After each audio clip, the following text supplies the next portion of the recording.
श्री मेषम दुर्गा महोत्सव में आप सभी साधकों का स्वागत है। सभी को प्रणाम। ओम।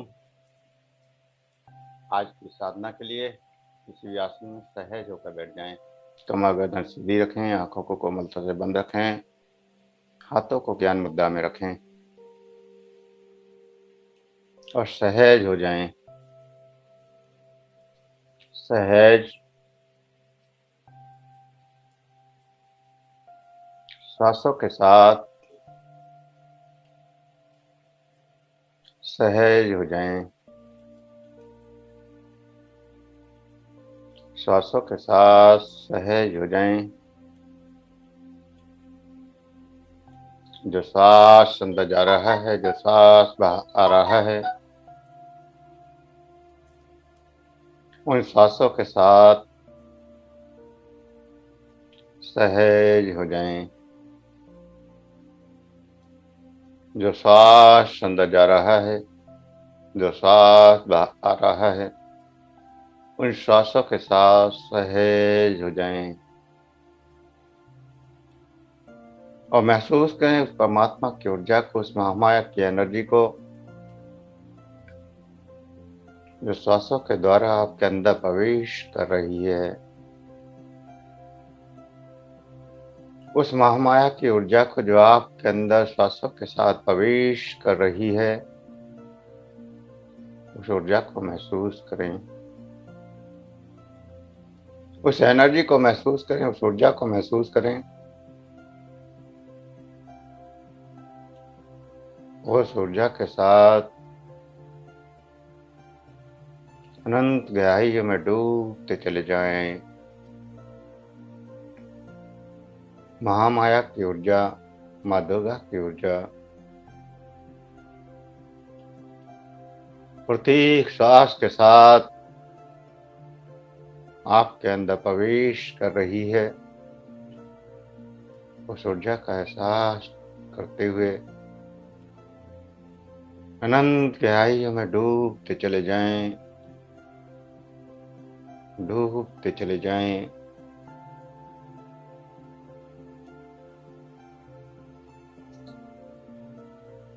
अनंत गहराइयों में डूबते चले जाएं। इस ऊर्जा को महसूस करते हुए और माँ दुर्गा की आज 9वीं शक्ति सिद्धिदात्री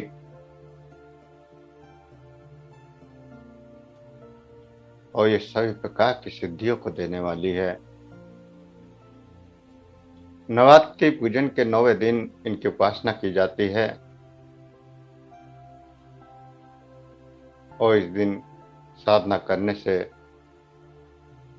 सभी सिद्धियों की प्राप्ति हो जाती है। सृष्टि में कुछ भी अगम्य नहीं है। आप जो चाहें वो पा सकते हैं। वह ब्रह्मांड पर विजय प्राप्त करने की क्षमता माँ सिद्धिदात्री के द्वारा प्राप्त की जा सकती है। इस दिन सहसा चक्र में मन स्थित होता है। सहसा चक्र अनंता का चक्र हर साधक की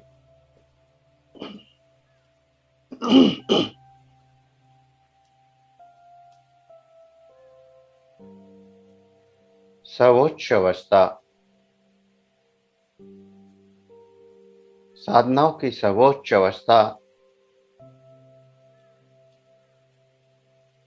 समस्त आराधनाओं की सर्वोच्च अवस्था,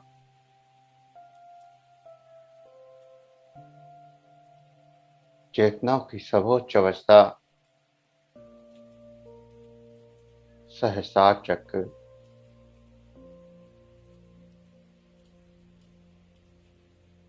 जिसका वर्णन किया ही नहीं जा सकता।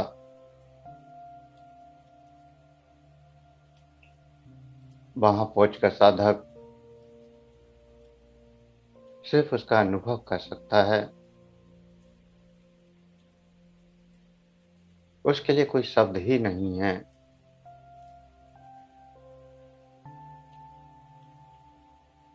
वहाँ जो आनंद है, जो सुख है, जो शांति है, उसकी आप परिकल्पना भी नहीं कर सकते। तो शब्दों में तो पिरोना बहुत दूर की बात है।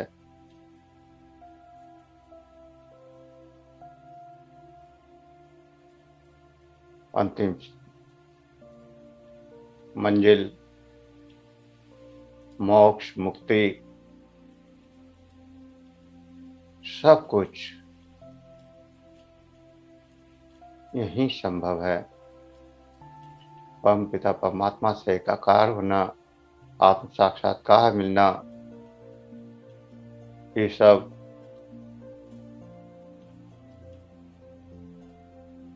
सहसा चक्र पर विघटित होता है। नीचे की चक्रों की यात्रा करते करते जब आप इस अंतिम बिंदु पर पहुंचते हैं, अंतिम चक्र पर पहुंचते हैं, तो इस ब्रह्मांड का सारा ज्ञान, सारा अस्तित्व आपके साथ हो जाता है। कुछ भी दुर्लभ नहीं रहता।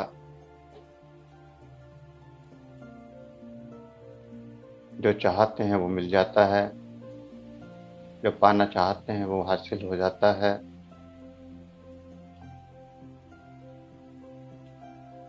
लेकिन साधक इस मंजिल पर पहुंचने के बाद भी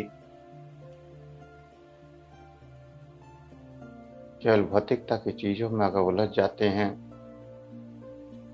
तो यहाँ पहुंचने का भी कोई फायदा नहीं होता। फिर अगले जन्मों में उन्हें अब यात्रा करनी होती है। और कुछ साधक जन्मों से इसी स्थान पर हैं, और जन्म में वो बार बार इसका अनुभव करते हैं और इसी आनंद में लीन रहते हैं। बार बार जन्म लेते हैं, बार बार सृष्टि में आते हैं और लीलाएं रचते हैं, और फिर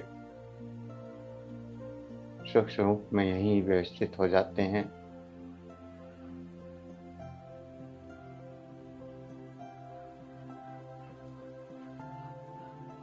हर साधक का कोई ना कोई मकसद होता है, कुछ ना कुछ इच्छाएं होती हैं।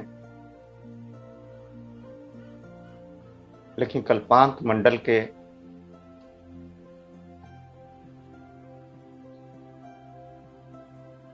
ज्यादातर सदस्य या साधक जो जन्मों से जुड़े हुए हैं,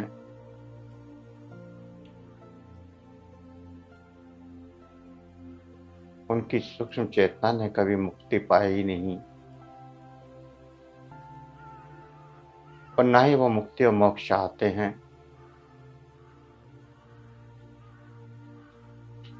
वो तो बार बार जन्म लेना चाहते हैं, बार बार लीलाएं करते हैं और फिर चले जाते हैं। हर बार एक नया नाम, नया रूप लेकर प्रकट होते हैं और नए नए तरीकों से मिलते हैं और संसार की लीलाएं रचते हैं, और फिर संसार में सूक्ष्म रूप में, इसी श्लोक में, इसी सहस्त्रार चक्र में स्थित हो जाते हैं। भौतिक शरीर में आकर बाहर की मान्यताएं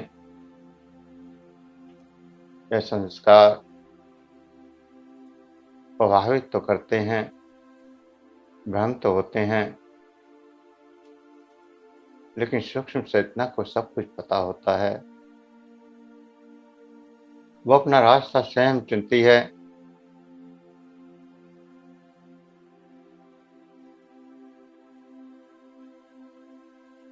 और अनंत जन्मों की यात्रा इसी प्रकार चलती आ रही है और आगे भी चलती रहेगी। भौतिकता में आपके मस्तिष्क में क्या संस्कार पड़े, क्या आप सोचते हैं, क्या आप करते हैं, कोई फर्क नहीं पड़ता। क्योंकि इस मंडल में जब चेतना सूक्ष्म रूप में होती है, तो वह अपनी ही चेतना के स्तर पर सभी कार्य करती है। बहुत सारे साधक ऐसे हैं जिनको इस मंडल का पता भी नहीं है इस जन्म में, लेकिन फिर भी वो कार्य कर रहे हैं, लोगों का कल्याण कर रहे हैं।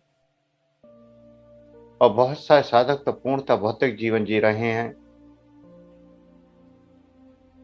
फिर भी इस मंडल में वो कार्यरत हैं। सूक्ष्म रूप में उनकी एनर्जी कार्य कर रही है। सृष्टि के आरंभ में जिस जिस चेतना को जो जो कार्य दिया गया, वो निरंतर करती आ रही हैं और आगे भी करती रहेंगी।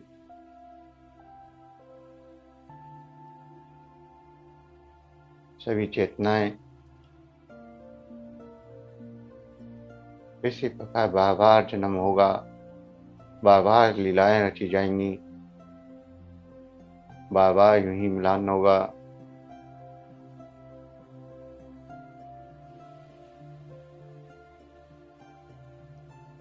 और ये सब संसार चक्र की जागृति का ही परिणाम है।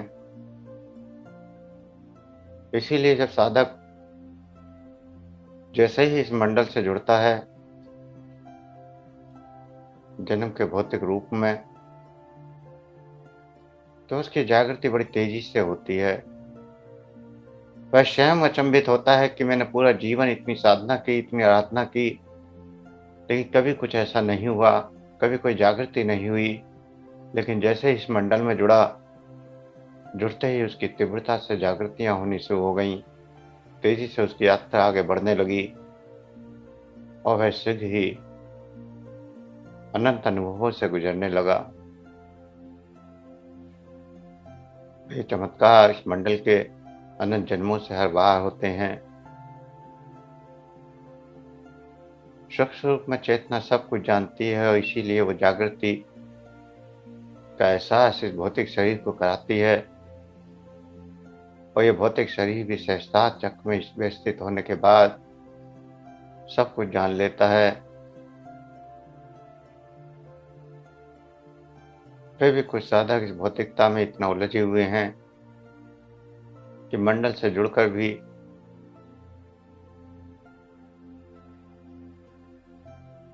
इस यात्रा को पूरा नहीं करते। फिर भी उनकी सूक्ष्म चेतना जुड़ी रहती है। इस जन्म की भौतिकता, इस जन्म की बुद्धि, इस जन्म की चेतना, इस जन्म का मन कुछ भी कर रहा हो, लेकिन उनकी सूक्ष्म चेतना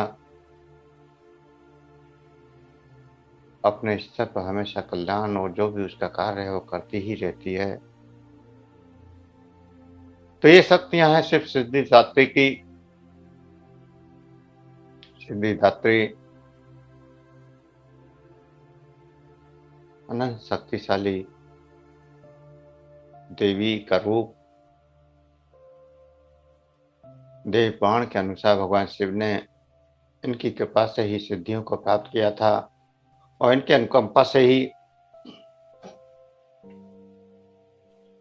भगवान शिव का आधा शरीर देवी का हुआ था।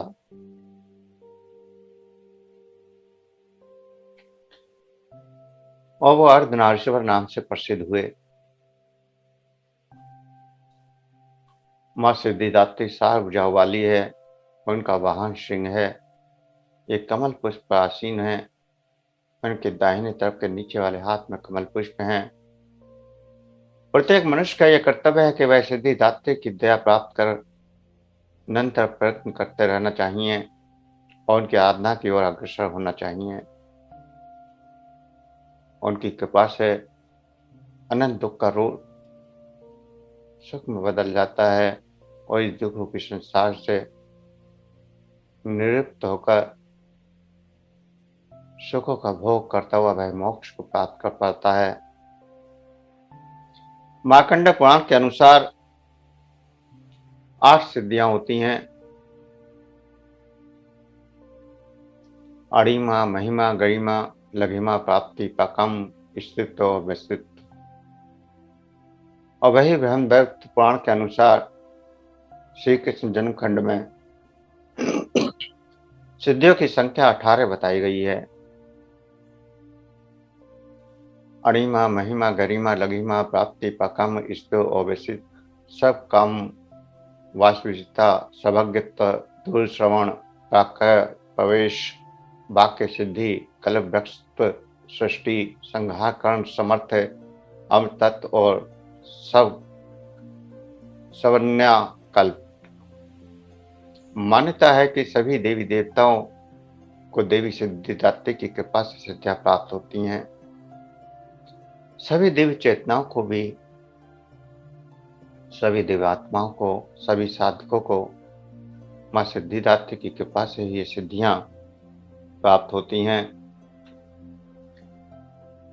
पौराणिक कथा के अनुसार भगवान शिव ने मां सिद्धिदात्री की कठोर तपस्या की और 8 सिद्धियों को प्राप्त किया था और साथ ही मां सिद्धिदात्री की कृपा से भगवान शिव का आधा शरीर स्त्री का हो गया और इसी कारण से वह अर्धनारीश्वर नाम से प्रसिद्ध हुए। मां दुर्गा का यह अत्यंत शक्तिशाली स्वरूप है और शास्त्रों के अनुसार देवी दुर्गा का यह स्वरूप सभी देवी देवताओं के तेज से प्रकट हुआ है। कहते हैं दैत्य महिषासुर के अत्याचार से परेशान होकर सभी देवतागण भगवान शिव और प्रभु विष्णु के पास बाहर लगाने गए थे। तब वहां मौजूद सभी देवतागण से एक तेज उत्पन्न हुआ और उस तेज से एक दिव्य शक्ति का निर्माण हुआ जिन्हें मां सिद्धिदात्री के नाम से जानते हैं। महिषासुर संग्राम। महिषासुर संग्राम क्या है? हमारे जीवन में निरंतर ये संग्राम चल रहा है। हमारा मन अनंत नकारात्मकताओं से हमेशा व्याप्त होता जाता है। नकारात्मक विचार, दुख, चिंता, व्याग्रता पैदा करते चले जाते हैं। यह महिषासुर का संग्राम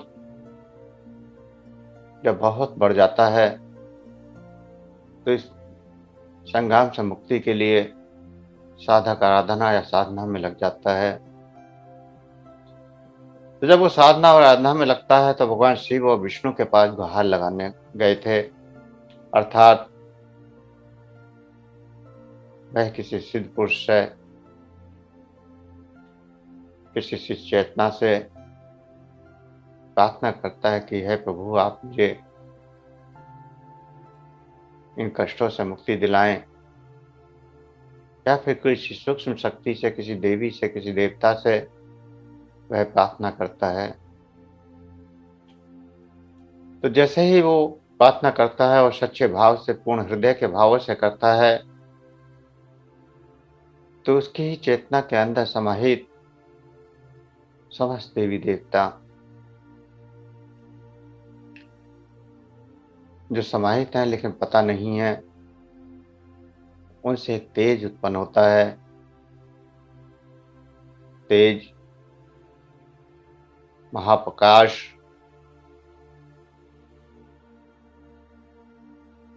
और ये प्रकाश ही महामाया का स्वरूप है, महाशक्ति का स्वरूप है।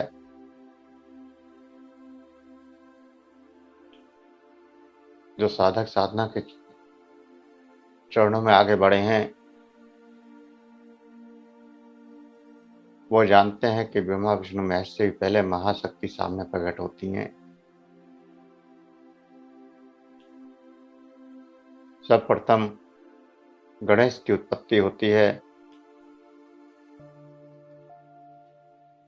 और गणेश की उत्पत्ति के बाद महामाया की उत्पत्ति।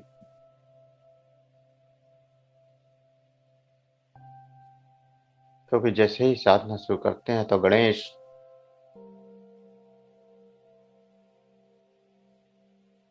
साधना की शुरुआत करते हैं। जैसे ही आप किसी से प्रार्थना करते हैं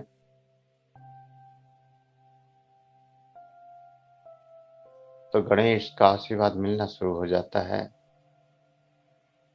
प्रार्थना आप किसी भी रूप से करें, वह प्रार्थना गणेश तक पहुंचती ही है। गणेश सर्वप्रथम पूज्य माने गए हैं, क्योंकि साधना की शुरुआत ही गणेश से है।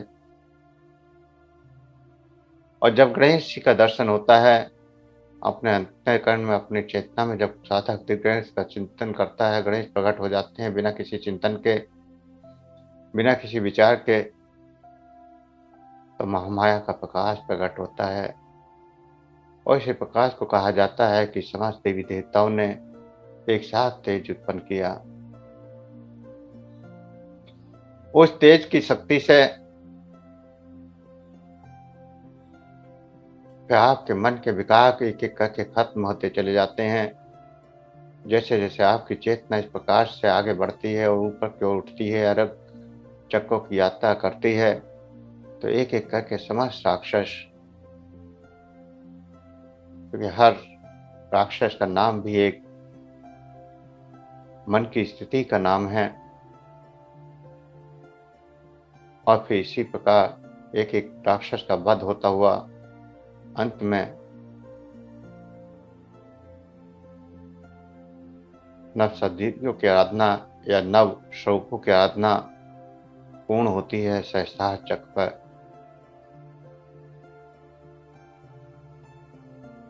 तो ये जो कहानियां हैं अनंत रहस्यों को लिए हुए हैं।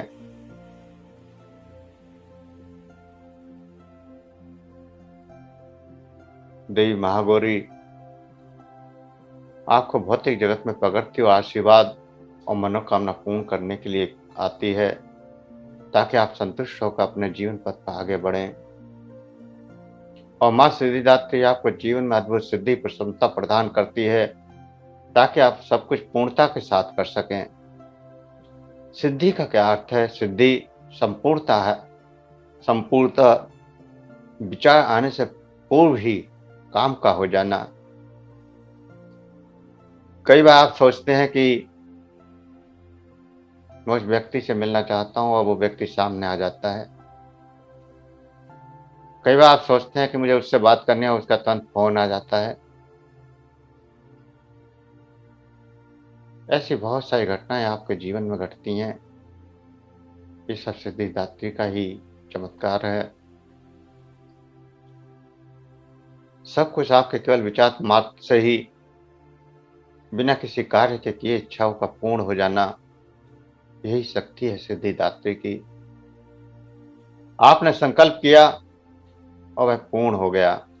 आपने कुछ शब्द मुंह से निकाले और वो तुरंत घटित हो गए, प्रकट हो गए। ये शक्ति है सिद्धिदात्री की। आपके वचन सत्य हो जाते हैं, सबकी भलाई के लिए होते हैं। आप किसी भी कार्य को करें तो वो संपूर्ण हो जाता है। सिद्धिदात्री आपके जीवन के हर स्तर पर आपको संपूर्णता देती है। तो यही देवी सिद्धिदात्री का महत्व है और यही रहस्य है। और हर शब्द अनंत रहस्यों को अपने अंदर समाहित किए हुए है।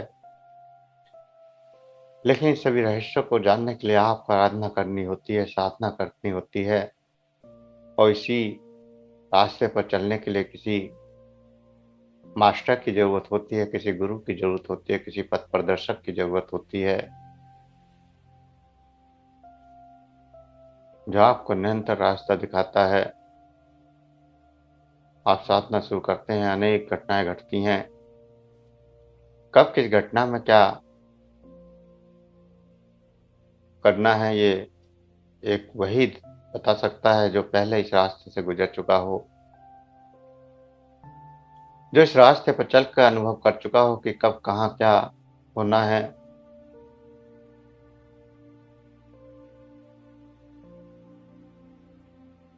तो ऐसे गुरु पथ प्रदर्शक की आवश्यकता अध्यात्म के रास्ते पे पड़ती है, क्योंकि जीवन में आप बिना किसी गुरु के कुछ कर ही नहीं सकते। बचपन से लेकर आज तक हर कार्य आपने किसी न किसी को गुरु मान कर किया है। बचपन से लेकर आज तक अनेक गुरु बनाए, पढ़ाई की, भौतिकता का ज्ञान जानने के लिए, तो उसने भी अनंत गुरु बनाए। उसके बाद जीवन यापन करने के लिए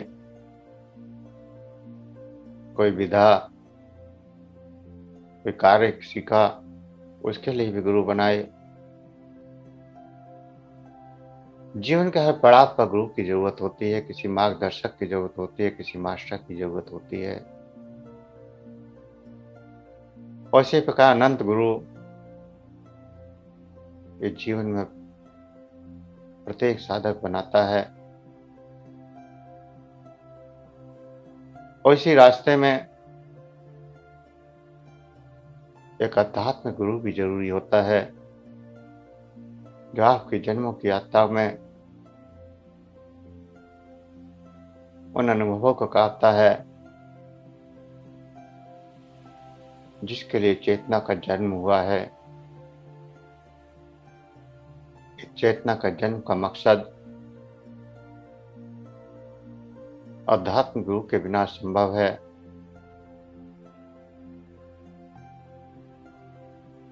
सिद्धिदात्री की कृपा और यह अनुभव आपको अनंत में ले जाता है। अनंत ऊर्जाओं की अनुभूति के साथ साथ आप जगत कल्याण के लिए भी तैयार होते हैं, क्योंकि कल्पांश सेवा संघ मंडल का एक ही मकसद है कि जगत का कल्याण, संसार का कल्याण।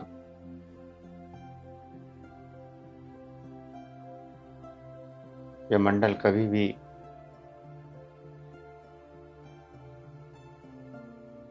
नकारात्मकता के कार्यों में शामिल नहीं होता, और इसकी ऊर्जा भी कभी नकारात्मकता में सफल नहीं होती। साधक चाहकर भी कोई नकारात्मक कार्य नहीं कर पाता, लेकिन सकारात्मकता में वह लगातार आगे बढ़ता जाता है। इसीलिए हमेशा केवल अच्छे कार्यों के लिए और सकारात्मक कार्यों के लिए और जगत कल्याण के लिए ये मंडल इस सृष्टि में अनंत काल से विख्यात है। नाम अलग अलग हुए हैं,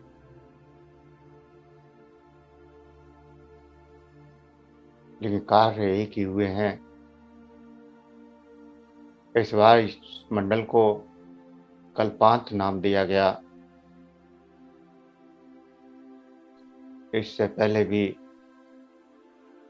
अनंत जन्मों में अनंत नाम दिए गए हैं, क्योंकि हर जन्म में एक नया नाम मिल जाता है, एक नया रूप मिल जाता है। तो ऐसे ही इस मंडल को भी एक नया नाम मिल जाता है।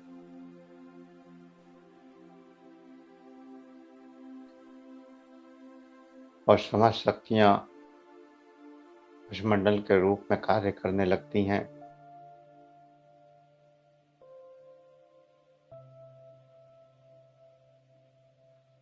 यह अद्भुत रहस्य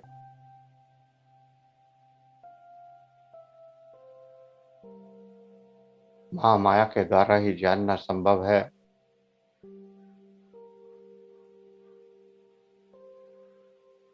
पिछले जन्मों के मंडलों को भी आप जान सकते हैं, कि आप साधना की गहराइयों में जाते हैं, अपने स्वरूपों को भी जान लेते हैं, अपने स्वरूपों को भी पहचान लेते हैं, अपनी साधनाओं को भी जान लेते हैं, अपनी साधनाओं के रूपों को भी जान लेते हैं। लेकिन जानकर भी अनजान रह जाते हैं। कई बार बहुत सारे साधक सब कुछ जानते हैं, लेकिन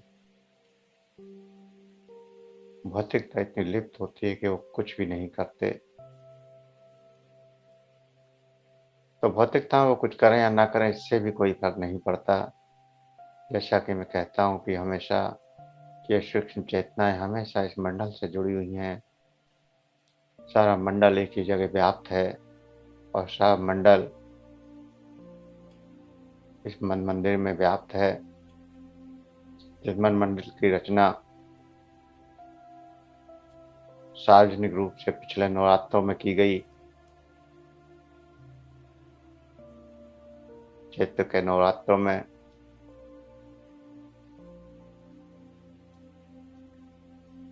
नहीं तो ये मंडल तो हमेशा से ये इसी तरह से व्याप्त है, लेकिन भौतिकता में इसकी स्थापना आप सबको इसके अनुभव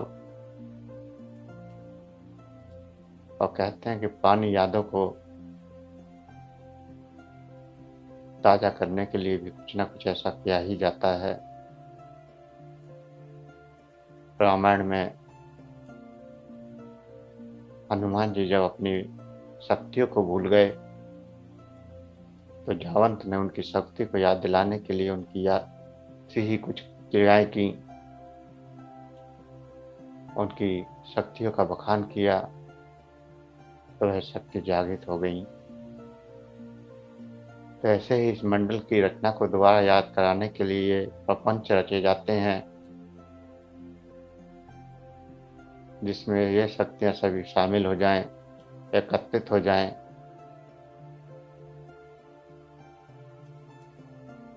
और फिर इस मंडल में अपने अपने कार्य को स्थिरता के साथ भौतिकता में भी संभालने लगें।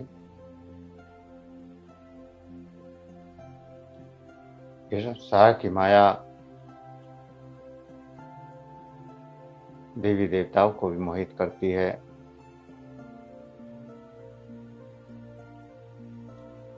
क्योंकि जो भी शरीर में आया और भौतिकता में आने के बाद इस माया का प्रभाव उस पर पड़ता ही पड़ता है। सूक्ष्म चेतनाओं में तो इसका कोई प्रभाव नहीं पड़ता और इसीलिए सूक्ष्म चेतनाएं हमेशा कार्यरत रहती हैं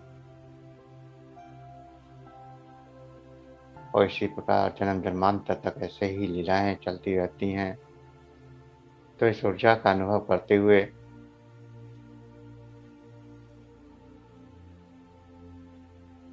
अनंत गहराइयों में डूबते जाएं और माँ सिद्धिदात्री की कृपा का एहसास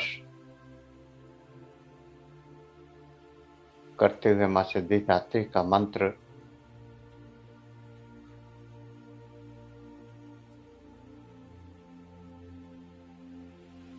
ओम ऐं ह्रीं क्लीं सिद्धिदात्रे नमः का जाप करेंगे और उसकी ऊर्जा का एहसास करेंगे। ओम ऐं ह्रीं क्लीं सिद्धिदात्रे नमः। ओम ऐं ह्रीं क्लीं सिद्धिदात्रे नमः। ओम ऐं ह्रीं क्लीं सिद्धिदात्रे नमः। ओम ऐं ह्रीं क्लीं सिद्धिदात्रे नमः। ओम ऐं ह्रीं क्लीं सिद्धिदात्रे नमः। ओम ऐं ह्रीं क्लीं सिद्धिदात्रे नमः। ओम ऐं ह्रीं क्लीं सिद्धिदात्रे नमः। ओम ऐं ह्रीं क्लीं सिद्धिदात्रे नमः। ओम ऐं ह्रीं क्लीं सिद्धिदात्रे नमः। ओम ऐं ह्रीं क्लीं सिद्धिदात्रे नमः। ओम ऐं ह्रीं क्लीं सिद्धिदात्रे नमः। इस प्रकार सिद्धिदात्री का मंत्र करने से आपके शरीर में जो भी कंपन, ससार, झंझनाहट जागृत हुई उसका एहसास करें। उसका एहसास करते हुए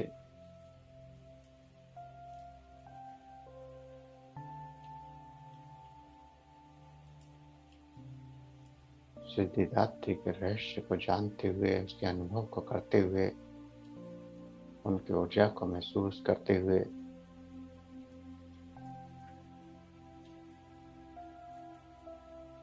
धीरे धीरे चेतना में वापस आएंगे। नवदुर्गा के नौ रूपों का रहस्य यहाँ पूर्ण होता है।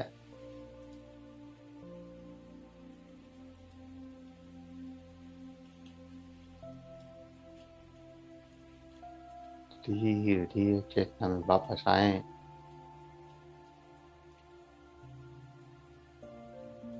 धीरे धीरे चेतना में वापस आएंगे। 2 गहरे लंबे सांस लें। 2 गहरे लंबे श्वास। शरीर का एहसास करें, श्वासों का एहसास करें। हाथों की उंगलियों में हलचल करें। हाथों की उंगलियों को हिलाएं। हथेलियों को रब करें, गर्म करें। आंखों पर लगाएं, चेहरे पर लगाएं और धीरे धीरे आंखें खोलते हुए चेतना में वापस आ जाएं।